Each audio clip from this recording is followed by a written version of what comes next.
Hi guys, it's Daniel from Parks and Pins, and I'm pretty excited to show you this today. I bought this package from Thorpe Park Resort, and it has some pins in it which I've been wanting to get for a while, but I've never really had the opportunity to get hold of. And so I thought that I'd show you guys what's in the package today. Just before I actually managed to get this stuff out, I had a really hard time opening it. They must have used some super sticky stuff, so I had to get some scissors, because I am incompetent. Oh, and the reason this is blurred is because I accidentally show my home address. And I can't be having that really, I'm not gonna lie. But I do inevitably get everything out. So yeah, why don't I show you what's inside? There we go, it's a bunch of cool pins. Some from the retro line, some from the more modern line. So I'm gonna go through each one individually and show you what they are. So the first one I have here isn't a ride, it's the Thorpe Park Rangers. This is a pin set which, as you can see when I flip it over, it's a set which was limited to only 1,600 sets, and they are selling it on offer at Thorpe Park right now on the online shop. So if you're a pin collector, it might be worth getting this just to have it, maybe keep it in the package, do whatever you want with it. But the Thorpe Park Rangers were a collection of mascots which they used to sort of attach with the rides. They all had their own unique sort of characteristics and personalities. They would do shows, they would do photo opportunities, and all around it just seemed like sort of a fun little Mickey take, no pun intended, on the sort of thing that Disney do, and it seemed to work for them. There's only one around now still, and that's Mr. Monkey, because he obviously has the banana ride. Not sure how much longer that's going to last, I hope it lasts forever.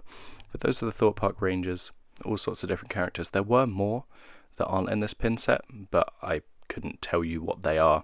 I do like this pin set, the retro sort of rides, because it means that Thorpe Park aren't sort of just getting rid of things. They are still keeping their old properties intact, and I think that's kind of nice. Next up, we have Pirates 4D.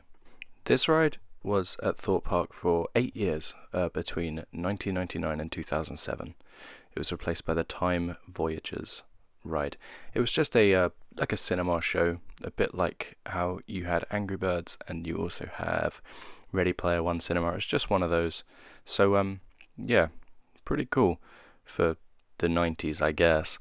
I really like the pin. It shows the logo of the ride. I never got to do this, unfortunately. I would have been too young at the time. I would have been 3 years old. But I still think it's a nice pin to have. Like I said, Thorpe Park honouring their legacy, honouring their history, and still making stuff to do with their old properties. I think it is really cool.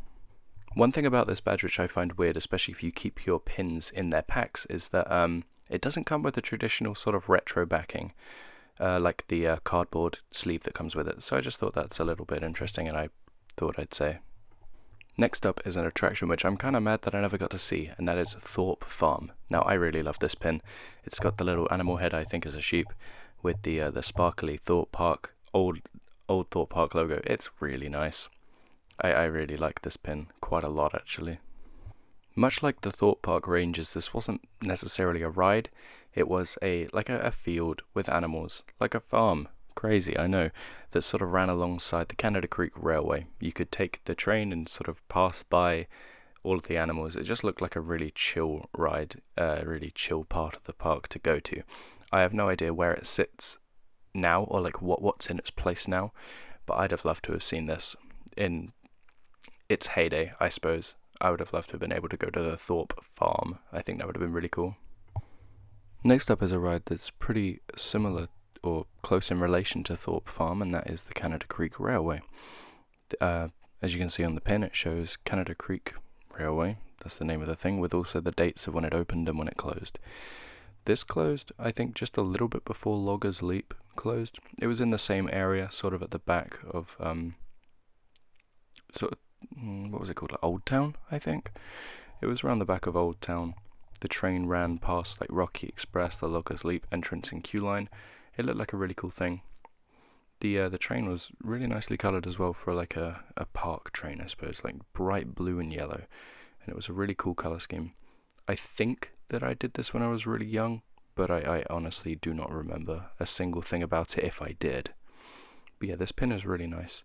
It lasted from 1989 to 2011, and I can't tell you how long that is off the top of my head, but it was a pretty popular attraction when it was at Thorpe Park.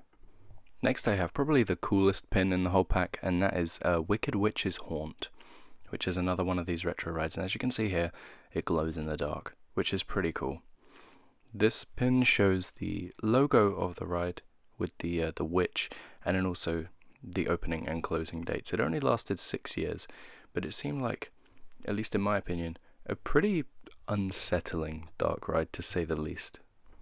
I don't know if it's just the old camera quality that this obviously had to be shot on, or if it actually was, but it just looks so creepy that I would have never have gone near this. I'd have done it once and then I would never have gone back to it, because it just looks really unsettling. Like I said, just completely just like, ugh, you know.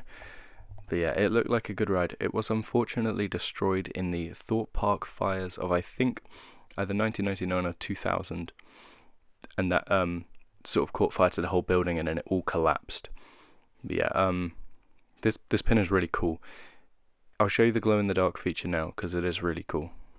Bear in mind, when this was shot, the lights had been off for about 20 minutes and it's still really bright. I wake up at like 3 AM and it's still like really bright. Next up, I have this kind of like varsity shield badge that Thorpe Park sort of did with their branding. It's a strange one to me, but I do like it. It's got some really nice colours on it. It's got 4 of the big 5. This was before Hyperia. And it excludes Saw, not sure why. I don't mind though, that ride kind of sucks. So what it does have is it has Stealth, the Swarm, Colossus, and Nemesis Inferno, all on one badge. And I think that it pulls it off well. It keeps the design simple of each sort of ride's logo and emblem. Yeah, it's quite striking.